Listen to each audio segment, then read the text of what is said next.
الحمدللہ رب العالمین والصلاة والسلام علی محمد الامین فاعوذ باللہ من الشیطان الرجیم بسم اللہ الرحمن الرحیم۔ آپ تمام حضرات کا شکریہ اور کرم نوازی ہے کہ آپ سب لوگ دین کی نسبت سے آج کل کی ان مصروفیتوں کے دور میں اور اپنے معمولات کی مشقتوں کو ایک طرف رکھ کے یہاں ایک مجلس میں جمع ہوئے ہیں۔ اللہ تعالیٰ آپ سب کو جزائے خیر دے اس کے لیے۔ دیکھیے، ہم لوگ دین پر، مذہب پر، اسلام پر بہت گفتگو کرتے ہیں اور بہت گفتگو سنتے ہیں۔ آج کل یوٹیوب کے اوپر ہزاروں کی تعداد میں علماء کے لیکچرز موجود ہیں، گفتگویں موجود ہیں۔ اپنی شناخت، اپنے پس منظر کے لحاظ سے ہم سب اپنے آپ کو مسلمان کہتے ہیں، لیکن کچھ ایسے بڑے گہرے مسائل ہمارے سامنے کھڑے ہوئے ہیں کہ جن کا اگر ہم نے آج سامنا نہ کیا تو آپ یقین جانیے کہ طوفان کا ایک ایسا پیش خیمہ ہمارے سامنے آ جائے گا کہ جس کے بعد جو نتیجہ اس کا مرتب ہوگا وہ نتیجہ ایسا نہیں ہے کہ کسی خاص مذہبی شخص کو متاثر کرے گا یا کسی خاندان کو متاثر کرے گا، بلکہ وہ ہماری پوری کی پوری جو تہذیب ہے، ہماری پوری کی پوری جو معاشرت ہے، ہماری پوری کی پوری جو تاریخ ہے، اس کو ختم کر دے گا۔ ہم لوگ جو پاکستان، ہندوستان میں پیدا ہوئے، اپنے والدین، آباء و اجداد، محلے کے مسجد کے امام، اپنے علاقوں کے بڑے لوگوں سے دین اسلام کی باتیں سنتے چلے آئے، وہاں پر کبھی سوال پیدا ہوتا تھا تو اتنی ہمت نہیں ہوتی تھی کہ اس سوال کو کسی کے سامنے رکھ سکیں۔ اور یہ معاملہ صرف دین کے معاملات میں نہیں ہوتا تھا، وہ دنیا کے معاملات میں بھی ایسے ہی ہوتا تھا۔ ہماری شادیاں بھی ہمارے بڑے کر دیتے تھے، ہمارے کیریئر کے بارے میں بھی سب انہی کی چوائسیز ہوتی تھیں، ہم نے زندگی کیسے گزارنی ہے، کیا کرنا ہے، یہ سب بھی وہی لوگ طے کر رہے ہوتے تھے۔ زمانہ بڑا بدل گیا ہے۔ ہم نے دیکھا کہ دنیا کے اندر ایک بہت بڑی تبدیلی آئی، اور وہ تبدیلی یہ تھی کہ اب آپ محض اپنے منصب کی برتری یا اپنی کسی پوزیشن کی بنیاد پر لوگوں سے اپنی باتیں نہیں منوا سکتے۔ ایک زمانے تک مذہب کا ایک نہاب ہوتا تھا، مذہب کا ایک آسیب ہوتا تھا، مذہب کا ایک ڈر ہوتا تھا، اور کہا ہی جاتا تھا کہ بھائی تم نے اگر کوئی ایسا سوال کیا تو تم دائرہ اسلام سے خارج ہو جاؤ گے، لہٰذا اپنے ایمان کی حفاظت کرو اور ان وسوسوں کو، ان خیالات کو درود شریف پڑھ کے دل سے نکال دو۔ لیکن آج کا زمانہ ایسا ہے کہ اس زمانے میں لبرٹی، فریڈم، اپنے خیالات کا اظہار کرنا، اپنی چوائسیز بنانا اور بغیر کسی خوف اور تردد کے جو کچھ تم سمجھتے ہو اس کو سوسائٹی میں ایکسپوز کرنا، اس کے لیے اب کوئی خارجی دباؤ اور حجاب باقی نہیں رہا۔ تو یہ معاملہ جس طرح باقی چیزوں میں اس وقت ہم بر صغیر کے مسلمانوں کو درپیش ہے کہ ہم اپنی مرضی سے اب اپنے بچوں کی شادی بھی نہیں کر سکتے، اپنی مرضی سے ان کے کیریئر کا فیصلہ بھی نہیں کر سکتے، تو یہی معاملہ اب ہے کہ ہم اپنی مرضی سے اپنے باپ دادا کی روایت کو اور مذہبی مقدمات کو اپنے بچوں سے منوا بھی نہیں سکتے۔ یہ حقیقت ہے۔ اس حقیقت کو اگر آپ نہیں مانتے تو آپ ریت میں اپنا سر دبا رہے ہیں، خارج میں یہ حقیقت روبہ عمل ہو چکی ہے۔ اور یہ بات بھی آپ لوگ یاد رکھیں کہ یہ معاملہ صرف مغربی ممالک کا نہیں ہے یا ویسٹ کا نہیں ہے۔ امریکہ میں آپ رہتے ہیں، برطانیہ میں آپ رہتے ہیں، کینیڈا، آسٹریلیا میں آپ رہتے ہیں، یہ معاملہ پورے عالم پر ہے۔ اس وقت پاکستان کی گلی محلوں میں بھی یہی معاملہ ہے، اس لیے کہ جو انقلاب دنیا میں آیا ہے وہ انقلاب سوشل میڈیا کے ذریعے، یوٹیوب کے ذریعے، انٹرنیٹ کے ذریعے گلی گلی میں، یہاں تک کہ آپ کے بیڈ روم میں پہنچ چکا ہے۔ اس کا رستہ آپ نہیں روک سکتے۔ تو اس دور میں اگر آپ نے اپنے بچوں کو، اپنی آنے والی نسلوں کو ایمان پہ قائم رکھنا ہے، میں شروع میں اس بات پہ اس لیے اتنا زور دے رہا ہوں کہ میں یہاں پر کسی فرقے کی تبلیغ کے لیے حاضر نہیں ہوا، میں یہاں پر کسی شخصیت کی قدر یا عظمت آپ لوگوں کے دلوں میں بٹھانے کے لیے حاضر نہیں ہوا۔ میں یہاں پر یہ درد لے کر حاضر ہوا ہوں کہ ہم لوگ اپنے بچوں کو دیوبندی، بریلوی، حنفی، شافعی بنا کے بچانا چاہتے ہیں، اور میں آپ کو یہ بتا رہا ہوں کہ ان کے ہاتھ سے دین ریت کی طرح نکلتا چلا جا رہا ہے۔ یعنی ہماری خواہشات یہ ہیں کہ ہم ان کو اپنے مسلک پہ رکھیں، اپنے باپ دادا کے فرقے پہ رکھیں، اور چیلنج اتنا بڑا درپیش ہے کہ جس مذہب کے وہ فرقے ہیں اس مذہب پر ریزننگ اور ریشنلٹی اور لاجک کی بنیاد پہ انہیں کھڑا رکھنا عملاً ممکن نہیں رہا اب۔ یہ حقیقت ہے۔ اس حقیقت کو میں آپ سے یہ دیانتداری سے عرض کرتا ہوں بطور نوجوان کے۔ بہت سارے والدین ہوں گے، ان کو یہ اندازہ ہوگا کہ شاید ہمارے بچے تو اس کا اظہار نہیں کرتے۔ جس دن یہ شعوری پریشر ان سے اٹھ گیا کہ ہماری شناخت کا سوسائٹی میں مسئلہ ہوگا، کہاں جائیں گے گھر چھوڑ کے، مالی معاملات کیا ہوں گے، یہ جو دل اور ضمیر کی آواز ہوتی ہے، انسان کبھی بھی منافقت میں نہیں جی سکتا۔ وہ آپ کے گھر سے نکلے گا، جہاں اس کو موقع ملے گا وہ وہاں اس کا اظہار کرے گا۔ اور آپ یہ بھی دیکھیے کہ وہ اگر اپنے کسی اضطراب کا اظہار نہ بھی کرے تو جو کچھ مذہب آپ اس کو بتاتے ہیں وہ اس کو رسمی طور پہ تو قبول کرتا ہے۔ عید کے دن نیلے پیلے شلوار قمیض پہن کے نماز پڑھنے تو آپ کے ساتھ چلا جاتا ہے، سویاں بھی کھا لیتا ہے، لیکن عام حالات میں اس کو نماز پر آمادہ کرنا کہ یہ کوئی شعوری عمل ہے عملاً ممکن نہیں ہوتا۔ عام حالات میں اس کو یہ بتانا کہ قرآن اللہ کی کتاب ہے، اس میں قیامت تک کی آخری حجت ہے، اس بات کی کوئی اہمیت نہیں ہوتی۔ عام حالات میں اس کو یہ بتانا کہ یہ اللہ کی حدود اور شرائط ہیں، اس میں یہ حلال ہے، یہ حرام ہے، سن لیتا ہے، شعور کا حصہ کبھی نہیں بناتا۔ وجہ کیا ہے؟ وجہ اس کی یہ ہے کہ جو بتانے والے ہیں وہ اس کو کسی استدلال اور آرگومنٹ کی بنیاد پہ نہیں بتا رہے، بلکہ وہ اس کو اپنے کلچر اور اپنی روایت کے طور پہ منوا رہے۔ تو دنیا میں جب آپ اس ناتوانی کی جگہ پر کھڑے ہو جائیں، اس کمزوری کی جگہ پہ کھڑے ہو جائیں کہ آپ کی گفتگو کے پیچھے استدلال نہ ہو، تو اس بات کی کوئی اہمیت باقی نہیں رہتی۔ تو یہ جو مذہب ہے ہمارا اسلام، جس کو ہم کہتے ہیں، اس کو جب ہم مان لیتے ہیں تو چند بڑے سوالات ہیں جو اس وقت ہر مسلمان بچے کے دل میں شب و روز پیدا ہوتے ہیں۔ میں چند سوالات آپ کے سامنے رکھ دیتا ہوں۔ مثلا میں اپنے بچے کو یہ بتاتا ہوں، وہ یہاں غیر مسلم ملک میں موجود ہے، شب و روز اس کا غیر مسلموں کے ساتھ انٹریکشن ہوتا ہے، وہ مجھ سے آ کر سوال کرتا ہے کہ یہ بتائیے کہ یہ جو بچے میرے ساتھ موجود ہیں، جو مجھ سے اپنا لنچ بھی شیئر کرتے ہیں، میں جن کے کام کرتا ہوں، میرے ریلیجیس بلیف کو اکوموڈیٹ کرنے کے لیے بریک بھی دیتے ہیں، مجھ سے نرمی سے بات بھی کرتے ہیں، وعدے کو بھی پورا کرتے ہیں، نرمی سے گفتگو کرنے کے ساتھ ساتھ اخلاقیات پہ کھڑے ہونے کے ساتھ ساتھ وہ اچھے شہری بھی ہیں، قانون کی پاسداری بھی کرتے ہیں، کیا یہ لوگ جنت میں جائیں گے کہ جہنم میں جائیں گے؟ یہ سوال پوچھتے ہیں بچے کہ نہیں پوچھتے؟ ہمارے پاس اس سوال کا کیا جواب ہوتا ہے؟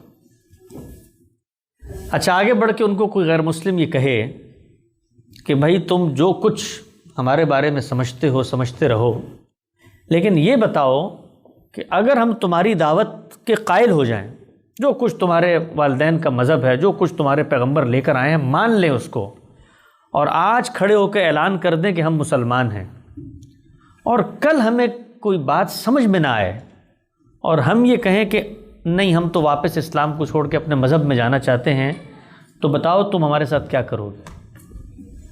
تو اس سوال کا جواب ہمارے پاس کیا ہوتا ہے کہ ہمارا دین تو یہ کہتا ہے کہ جس نے اسلام کو اپنانے کے بعد چھوڑا اس کی گردن اڑا دی جائے گی۔ من بدل دینہ فاقتلوہ، میرے پیغمبر نے فرمایا کہ جس نے دین چھوڑا۔ آپ نے کبھی غور کیا ہے کہ یہ جو جملے ہم اپنی زبان سے ادا کر رہے ہوتے ہیں، اس کے پیچھے کانسیپٹ کیا ہوتا ہے؟ یعنی آپ میرے پاس آتے ہیں اور آپ آ کے مجھے کہتے ہیں بھائی آپ کی بات کل مجھے سمجھ میں آئی تھی، میں نے مان لی، آج سمجھ میں نہیں آ رہی۔ تو میں آگے سے کہوں کہ اگر آپ کو سمجھ میں نہیں آ رہی تو میرا دین یہ کہتا ہے کہ جس کو میری بات سمجھ میں نہ آئے اور وہ انکار کر دے اس کو پھر مار دینا چاہیے. یعنی اس سے زیادہ کمزور جگہ کوئی دنیا میں ہو سکتی ہے. اس کا مطلب یہ ہے کہ آپ کے پاس سمجھانے کا کوئی استدلال ہی نہیں ہے. اس کا مطلب یہ ہے کہ جب آپ کی بات سے کوئی انکار کر دے تو آپ کے پاس ایک ہی ذریعہ ہے کہ آپ اس کو زمین کے پیٹ سے ملیا میٹ کر کے ختم کر دیں. اور یہ ہمارے دین کی ہدایت کہہ کے بیان کی جاتی ہے. اس سے آگے بڑھ کے یہ جو غیر مسلم موجود ہیں یہ مر بھی جاتے ہیں, مر تو سب کے رشتہ دار جاتے ہیں, کہ اس موقع پر کہ جس موقع پر دنیا کی اخلاقیات کچھ تقاضے کرتی ہے. جب کوئی مرتا ہے تو کچھ اخلاقیات کے تقاضے مذہب سے اوپر اٹھ کے کہ بھائی اس کے رشتہ داروں سے ہمدردی کا اظہار کرو, ان کے لیے کوئی دعا خیر کے کلمات کہو. تو کیا کسی غیر مسلم کے لیے دعا بھی کی جا سکتی ہے کہ نہیں کی جا سکتی؟ تو ہمارے پاس اس کا کیا جواب ہوتا؟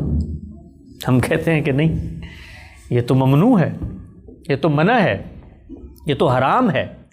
ہمارے ہاں جب کسی مسئلے پر گفتگو کی جاتی ہے تو اس میں یہ اصطلاح آپ نے بچپن سے سنی ہوگی, حرام ہے حرام. سنی ہے نا, حرام ہے حرام. اس کا کیا مطلب ہوتا ہے؟ یعنی دنیا میں جب ہم کوئی سوال کرتے ہیں, کسی قانون سے سوال کرتے ہیں, تو وہ قانون پہلے ہمیں ریزننگ بتاتا ہے. یعنی یہ دنیا میں کہیں نہیں لکھا ہوا کہ ٹریفک کی بتی اگر لال ہو جائے تو کراس کرنا حرام ہے. کہا جاتا ہے کہ بھائی جب تمہاری ٹریفک کی بتی لال ہے, دوسری طرف سفید ہے, وہاں سے گاڑی آ رہی ہوگی, تمہاری گاڑی جائے گی, ٹکرا جائے گی, اس لیے ہم تمہیں روک رہے ہیں کہ کسی کی جان نہ جائے. تو ہمارے ہاں فتوے کی زبان میں اور اس تحکم کی زبان میں کہ آگے سے اس کے پاس بولنے کے لیے کچھ باقی نہ رہے. یعنی ہم کہیں رسول اللہ نے اس کو حرام کیا ہے. تو آپ مجھے بتائیے کہ ایک بیچارہ بچہ, ایک نوجوان, ایک اکیلا تنہا مسلمان کیا اتنی ہمت بھی رکھتا ہے کہ وہ ذرا پوچھے کہ بھی رسول اللہ نے حرام کیا ہے تو اس کی وجہ کیا ہے؟ تو ہم ان اصطلاحات میں اس کے سوالوں کو دبا دیتے ہیں. یہ چند چیزیں میں نے آپ کے سامنے پیش کی ہیں. ایک لمبی فہرست ہے, لمبی فہرست. خود دین پر آ جائیں. دین کے جو احکامات آپ کو بتائے جاتے ہیں ان کے بارے میں سب روز سوالات پیدا ہوتے ہیں. تو یہ جو بنیادی مسائل ہیں, چند کی طرف میں نے اشارہ کیا, چونکہ پورے دین کے اوپر بیٹھیں اور میں ایک حکم کی علت بتاؤں, اس پہ ریزننگ بتاؤں, لمبا وقت درکار ہے. لیکن یہ بنیادی سوال کہ غیر مسلموں کے ساتھ کیا معاملہ ہوگا, پھر اس سے آگے بڑھ کے ہمیں یہ پڑھایا جاتا ہے, یہ سکھایا جاتا ہے.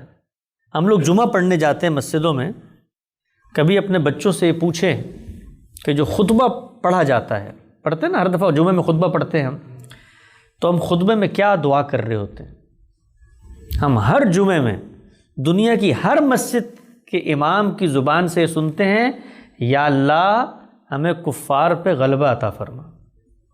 قرآن مجید کی آیت پڑھ کے یہ دعائیں پڑھتے ہیں. پڑھتے ہیں کہ نہیں پڑھتے؟ کہ یا اللہ ہمیں کفار پہ غلبہ عطا فرما. یعنی جن کے ملک میں ہم بیٹھے ہیں, جن لوگوں نے ہم پر یہ عنایتیں کی کہ یہاں پر آؤ, اس مٹی کے ذخیروں سے اپنے آپ کو سرفراز کرو, یہاں سے دولت کماؤ, اپنے ملکوں میں بھیجو, یہاں پر اپنے بچوں کی تعلیم کا بندوبست کرو. ان کے ملکوں میں بیٹھ کے ہم ہر جمعے بجائے یہ کہ یہ دعا کر رہے ہو کہ یا اللہ اس آسٹریلیا کی حکومت پر اپنا کرم فرما, اپنی رحمت فرما, اپنی نوازش فرما کہ اس نے ہمیں اپنی جھولی میں جگہ دی. ہمارے ملکوں میں ہمارے لیے روزگار کا سامان نہیں تھا, انہوں نے ہمیں پناہ دی, ہم ان کے حق میں دعا کریں. ہم کیا دعا کرتے ہیں؟ یا اللہ کفار پہ ہمیں غلبہ عطا فرما. اور پھر ہم یہ کہتے ہیں کہ ابھی تو ہمارا برے دن چل رہے ہیں, ورنہ بڑے لمبے عرصے تک ہم نے اس غلبے کو انجوائے بھی کیا ہے, اور انشاءاللہ جب ہمیں وقت ملے گا تو پھر سے لال قلعے کے اوپر اسلام کے جھنڈے لہرائے جائیں گے. یہ بچپن سے ہم سنتے چلے آئے ہیں. تو یہ وہ بیگیج ہے جو ہمارے یہ مسلمان نوجوان بچے لے کے اپنے ساتھ پورا دن پھر رہے ہوتے ہیں, اور ہمارے پاس ان کو مطمئن کرنے کے لیے سوائے اس کے کوئی جواب نہیں ہوتا کہ اللہ کا حکم ہے, اللہ کے رسول کی بیان کردہ حرمت ہے. زیادہ سوال کرو گے تو دین سے باہر ہو جاؤ گے, اور آخر کار جب کچھ سمجھ میں نہیں آتا تو پھر کیا کرتے ہیں ہم؟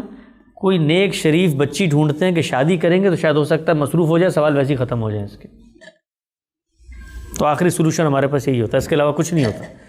بھئی شادی سے پہلے کچھ دماغ پھرا ہوا ہے، اس کو کسی کھونٹے سے باندھیں گے تو اور مسائل پیدا ہوں گے، شاید اس سے وہ دور ہو جائے. لیکن آپ یاد رکھیں، غلطی کبھی بھی بانجھ نہیں ہوتی. بانجھ کا مطلب ہوتا ہے جو بچے نہ دے سکے. آپ نہیں جواب دیں گے تو آگے اس کی نسل پیدا ہوگی. یہ ٹرکل ڈاؤن ایفیکٹ ہے جو پھر نسلوں میں چلتا ہے. اور اس کا نتیجہ کیا نکلتا ہے؟ اس کا نتیجہ یہ نکلتا ہے کہ ہم لوگ تو مجبور ہیں، ملکوں میں واپس جانا ہوتا ہے، اپنے ماں باپ کو شکلیں دکھانی ہوتی ہیں، وہاں پر تعلقات رکھنے پڑتے ہیں، مسلمان کی شناخت ہے، سوسائٹی میں جیتے ہیں، کھانے کھاتے ہیں اس کی بنیاد پہ. لیکن یہ جو اگلے لوگ ہیں ان کا اس میں سے کوئی بھی فیئر اور اسٹیک نہیں ہے. تو نتیجہ صرف ایک نکلے گا، دین ہاتھ سے نکل جائے گا. اس دین کو بچانا ہے تو آگے بڑھیں، اور آگے بڑھ کے دنیا میں جو شخص سمجھانے کی جگہ پہ کھڑا ہوا ہے اس سے سمجھنے کی کوشش کریں. اگر ہم نے تعصبات کے تحت رہ کر اور اس چیز کو سامنے رکھ کے کہ پاکستان میں رشتہ دار کیا کہیں گے، یہ جو نیا گمراہ فرقہ آیا ہوا ہے غامدی لوگوں کا، اس کو سننا شروع کر دیا تم نے، کیا کہیں گے لوگ کہ ہمارے علماء، ہمارے بزرگ، ہمارے آبا کی روایت ختم ہو گئی تھی. میں آپ سے دیانتداری سے یہ عرض کر رہا ہوں، آپ اپنی شناخت اور فرقہ بچا رہے ہوں گے اور یہاں پہ دین چلا جائے گا. تو یہ بڑا کھوٹے کا سودا ہے جو بالعموم مسلمان کرنے پہ آمادہ ہوتے ہیں. تو میں آپ حضرات کو نہایت ہی مختصر انداز میں یہ بتانا چاہتا ہوں کہ یہ جو کچھ خیالات پیدا ہوتے ہیں اور جن کا ہمارے پاس کوئی جواب نہیں ہوتا، آپ یقین جانیے کہ اللہ تعالیٰ یہ کہتے ہیں کہ میں نے پیغمبر کا سلسلہ بند کر دیا. آج اگر پیغمبر زندہ ہوتے تو ہم سب جاتے اور دستبستہ ان کی بارگاہ میں کھڑے ہو کر کہتے ہیں کہ اے اللہ کے پیغمبر، ہمارے ذہنوں کو مطمئن کیجیے، ہمارے بچے یہ باتیں ہم سے پوچھتے ہیں، ہمیں اس کا استدلال بتائیے. لیکن پیغمبر تو دنیا میں ہے نہیں، پیغمبر دنیا میں نہیں ہے، لیکن پیغمبر کی بات دنیا میں موجود ہے. پیغمبر سے جو اللہ نے مکالمہ کیا تھا وہ ہمارے ہاتھوں میں موجود ہے. ہم لوگ، یہ سچی بات ہے، سچی بات عرض کرتا ہوں، اس کتاب کو اتنی اہمیت بھی نہیں دیتے جتنی اہمیت ہم اپنے رسمی سلیبس کی کسی فنی موضوع کی ٹیکسٹ بک کو دیتے. یعنی ہمیں یہ تو پتہ ہوتا ہے کہ یہ کتاب میتھس پڑھا دے گی بچے کو، کل گروسری لینے جائے گا تو کم سے کم حساب آ جائے گا. قرآن مجید کی اتنی اہمیت بھی ہمارے دلوں میں نہیں، اتنی اہمیت بھی نہیں. یہی وجہ ہے کہ ہم نے آج تک بطور والدین اپنے بچوں کے ان سوالوں کا جواب اس کتاب سے جا کے تلاش نہیں کیا. وہ کتاب اپنے بارے میں یہ دعویٰ کرتی ہے کہ دین سے متعلق ہر غلط فہمی کا علاج میرے پاس، ہر حق و باطل کے اندر فیصلہ کرنے کی صلاحیت میرے پاس ہے.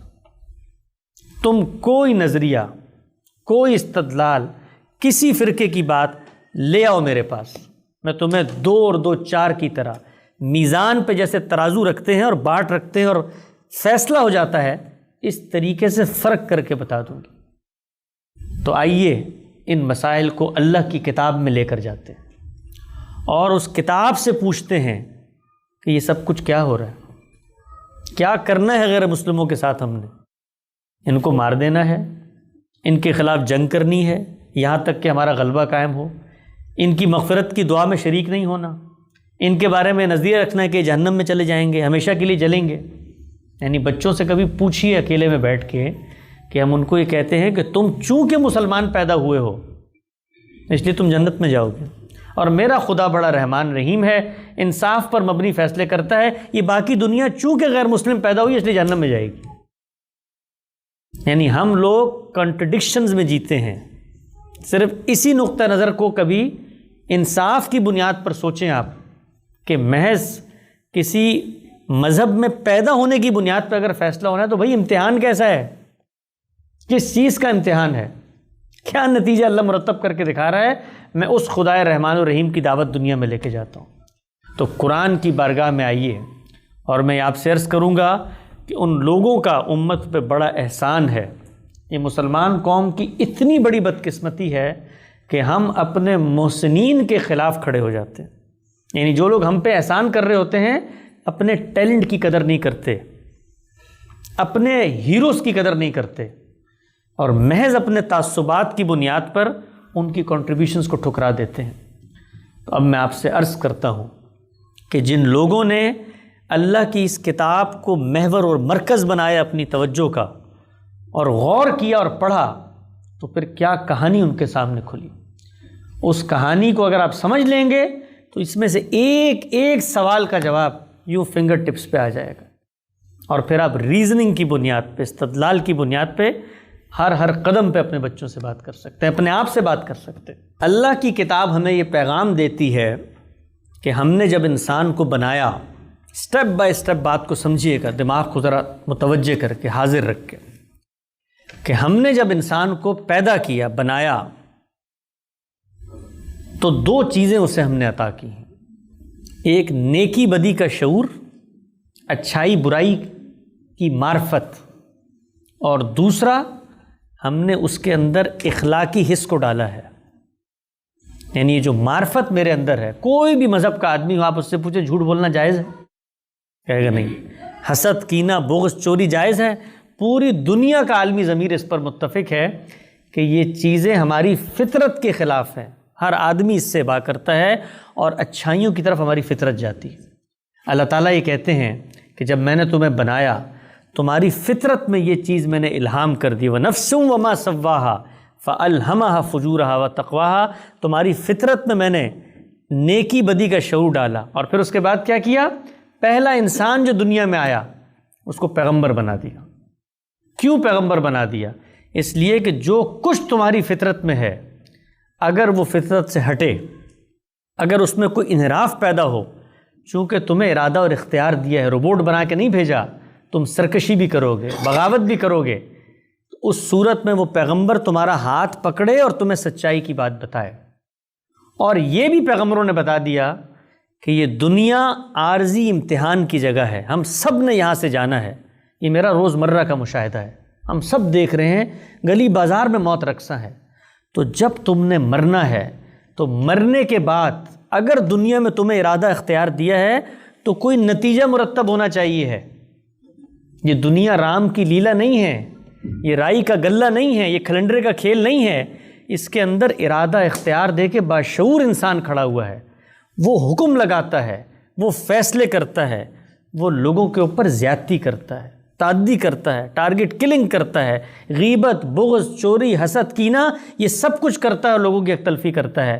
کیا کوئی ہے اس کائنات کا پروردگار جو اس زیادتی کا نتیجہ مرتب کرے؟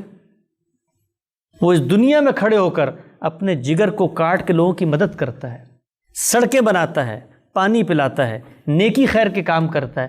کیا کوئی ہے خالق جو اس کو اس کے اعمال کی جزا دے؟ تو جزا اور سزا یہ پیغمبروں کی دعوت کی بنیاد ہے.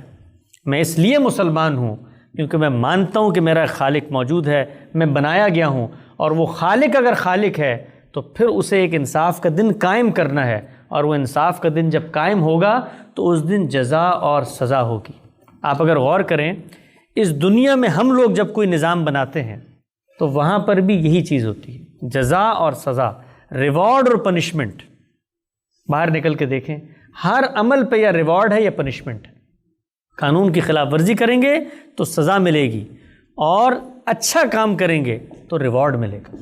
یہ ہم دنیا کے لیے جب قانون بناتے ہیں تو جزا اور سزا دین کی بنیاد ہے. اللہ تعالیٰ نے یہ چاہا کہ میرے بندوں میں سے کوئی بھی اس امتحان میں فیل نہ ہو، تو انہوں نے کیا کیا کہ جو کچھ انہوں نے آخرت میں کر کے دکھانا ہے، جزا و سزا، اس کو دنیا کے اسٹیج پہ انسانوں کے سامنے اس کا ایک ٹریلر، اس کا ایک ریپلیکا، اس کا ایک ٹیزر، اس کی ایک فلم تاریخ کے پردے پہ یوں پوری انسانیت کو بنا کر دکھا دی کہ دیکھو اس دنیا میں اپنے پیغمبروں کو بھیجتا ہوں. وَلِكُلِّ أُمَّةٍ رسول، ہر امت کے لیے ایک رسول ہے. فَإِذَا جَاءَ رَسُولُهُمْ، جب ان کا رسول آ جاتا ہے، قُضِيَ بَيْنَهُمْ بِالْقِسْطِ، تو ہم دنیا میں وہی فیصلہ کر دیتے ہیں جو ہم نے آخرت میں کرنا تھا. فَهُمْ لَا يُظْلَمُونَ, اور ان پہ ظلم نہیں کیا جاتا. یہ کیوں ہوتا ہے؟ یہ اس لیے ہوتا ہے لِأَلَّا يَكُونَ لِلنَّاسِ عَلَى اللَّهِ حُجَّةٌ بَعْدَ الرُّسُلِ, اس لیے کہ وہ رسول زمین پر کھڑے ہو کر اللہ کی حجت لوگوں پر قائم کر دیتے ہیں اور ان کے پاس کوئی عذر دینے کے لیے باقی نہیں رہتا. اور پھر اس کے بعد اللہ تعالیٰ کیا کہتے ہیں کہ وہی جزا اور سزا وہاں پر ہوتی ہے, وہی ہم یہاں کر کے دکھاتے ہیں. کتب اللہ لأغلبن انا ورسولی, ہم دنیا میں رسولوں کو غلبہ دے دیتے ہیں اور دنیا کو یہ پیغام دیتے ہیں کہ دیکھ لو اللہ کے اس امتحان میں اگر سرکشی کرو گے, خلاف ورزی کرو گے, تو یہ نتیجہ مرتب ہوگا جو اس وقت تمہارے سامنے دنیا میں ہو گیا. اور جب یہ نتیجہ مرتب ہوتا ہے تو اللہ تعالیٰ اس پیغمبر کو کہتے ہیں کہ یہ تمہارے ساتھ پہلی دفعہ نہیں کیا میں نے, یہ پیچھے بھی میں یہی کرتا چلا آیا ہوں. میں نے نوح کی قوم کے ساتھ یہ کیا, میں نے صالح کی قوم کے ساتھ یہ کیا, میں نے ہود کی قوم کے ساتھ یہ کیا, میں نے شعیب کی قوم کے ساتھ یہ کیا, میں نے ابراہیم, موسیٰ, عیسیٰ, یوشع, ان سب کی قوموں کے ساتھ یہی کیا اور دنیا میں نتیجہ مرتب کر کے دکھایا.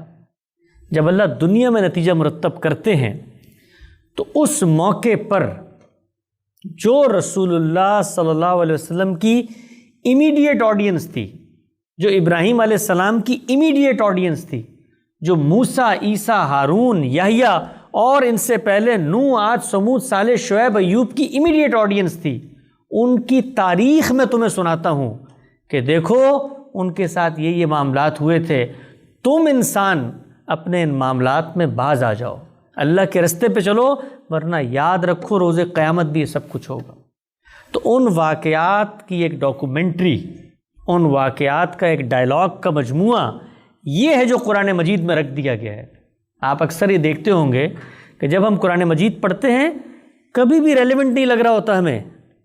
3 صفحے پڑھنے کے بعد یاد کرو بنی اسرائیل ہم نے تمہارے ساتھ کیا کیا. بھائی میں تو یہاں پر گولڈ کوسٹ میں بیٹھا ہوں, میری زندگی کے مسائل تو بڑے مشکل ہیں, بنی اسرائیل کے 2000 سال پرانے قصے مجھے سنائے جا رہے ہیں. کیوں سنائے جا رہے ہیں؟ اس لیے سنائے جا رہے ہیں کہ یہاں گولڈ کوسٹ میں رہنے کے بعد کل تم نے بھی مرنا ہے اور جزا و سزا ہونی ہے.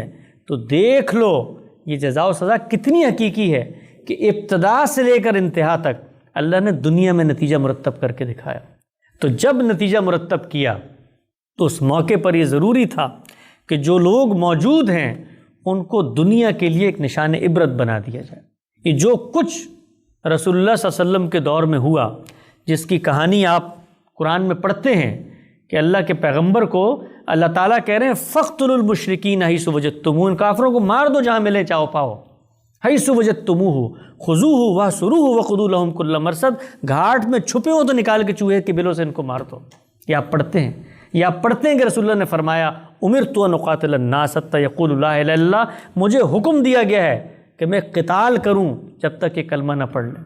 آپ نے سنا ہوگا کہ رسول اللہ نے فرمایا کہ میرا رزق جعل اللہ رزق ذات ظل رمی, تلواروں کے سائے میں میرا رزق رکھ دیا گیا ہے. وجعل الصغار علی من خالف امری, اور ہر اس شخص کے لیے ذلت اور رسوائی ہے جو میری مخالفت کرتا ہے. من تشبہ بقوم, جو ان قوموں کی طرح ہوگا فہو منہم, انہی میں سے ہوگا.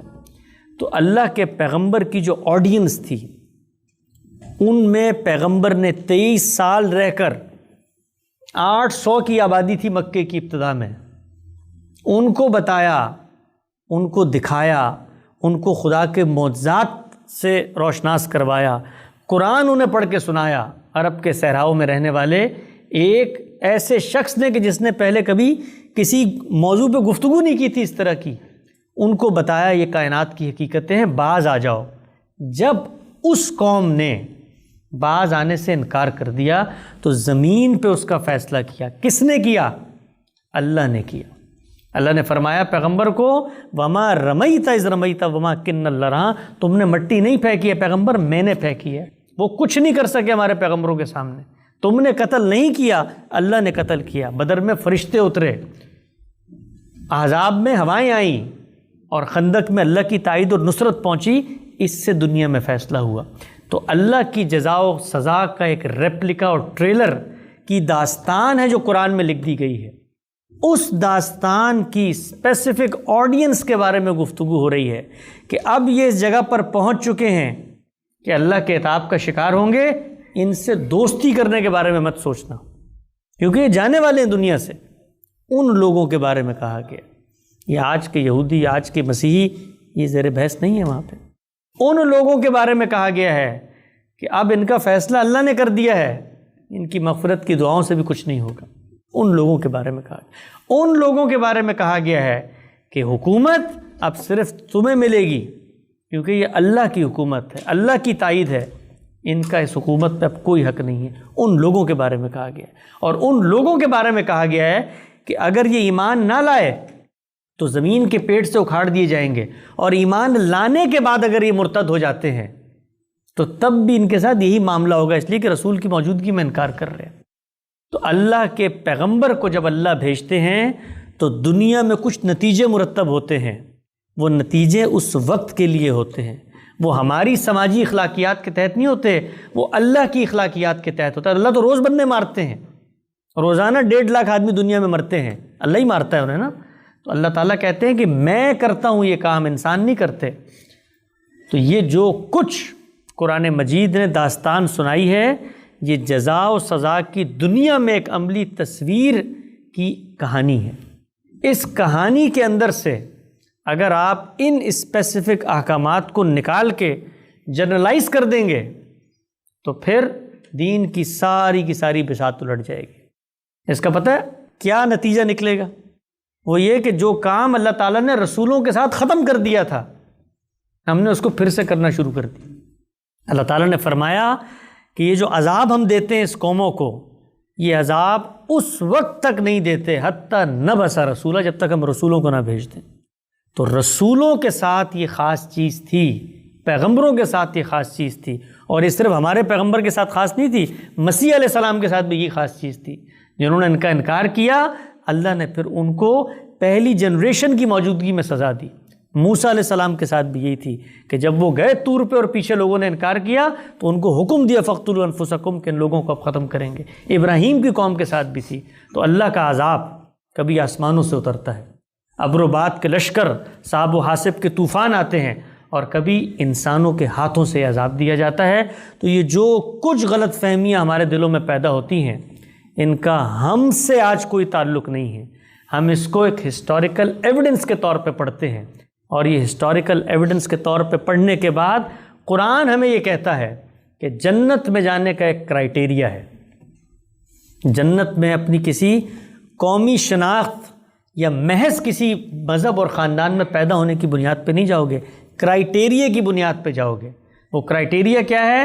وہ کرائٹیریا قرآن مجید نے بیان کیا ہے، نام لے کے بیان کیا ہے مسلمانوں کا۔ ان الذین آمنوا، یہ جو ایمان لائے ہوئے مسلمان ہیں، والذین ہادو، اور یہ جو یہودی ہیں، والنصارى والصائبین، یہ جتنے مذاہب موجود ہیں، ان میں سے من آمن باللہ والیوم الآخر وعمل صالحا فلا خوف علیہم ولا هم یحزنون، نیک اعمال کرتے ہیں، آخرت پر یقین کرتے ہیں، اور پھر اس کے بعد کسی جرم کا ارتکاب نہیں کرتے۔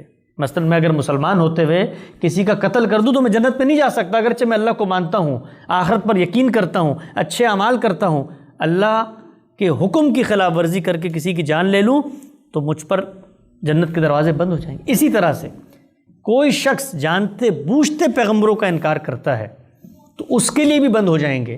تو یہ جو سارے غیر مسلم ہمارے ارد گرد موجود ہیں، ان میں سے کتنوں کو ہم نے دعوت دی ہے، کتنوں کے دلوں کے اندر ہم نے اتر کے یہ فیصلہ لیا ہے کہ پیغمبر کی بات تم تک پہنچ چکی ہے۔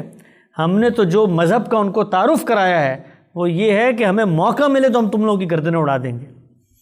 تو ہم نے تو اپنا دین ان تک پہنچایا ہی نہیں ہے۔ تو اس کا فیصلہ ہم نہیں کر سکتے، اس کا فیصلہ قیامت کے دن ہوگا کہ مسلمانوں میں سے کتنے لوگ جنت میں جائیں گے اور غیر مسلموں میں سے کتنے لوگ جنت میں جائیں گے۔ کون اپنا عذر اللہ کو پیش کرے گا کہ جی میں تو رسول اللہ سے واقف ہی نہیں تھا، مجھ تک تو دعوت ہی نہیں پہنچی۔ تو کرائٹیریا کی بنیاد پہ مغفرت اور نجات ہے۔ ہمارا دین انصاف پر کھڑا ہے، ریزن پہ کھڑا ہے، لاجک پہ کھڑا ہے۔ اس سے ہٹ کے جو بات کہی جاتی ہے وہ دین کے نام پر انسانوں کی فکر ہے، وہ اللہ کا کلام نہیں ہے۔ وما علینا الا البلاغ۔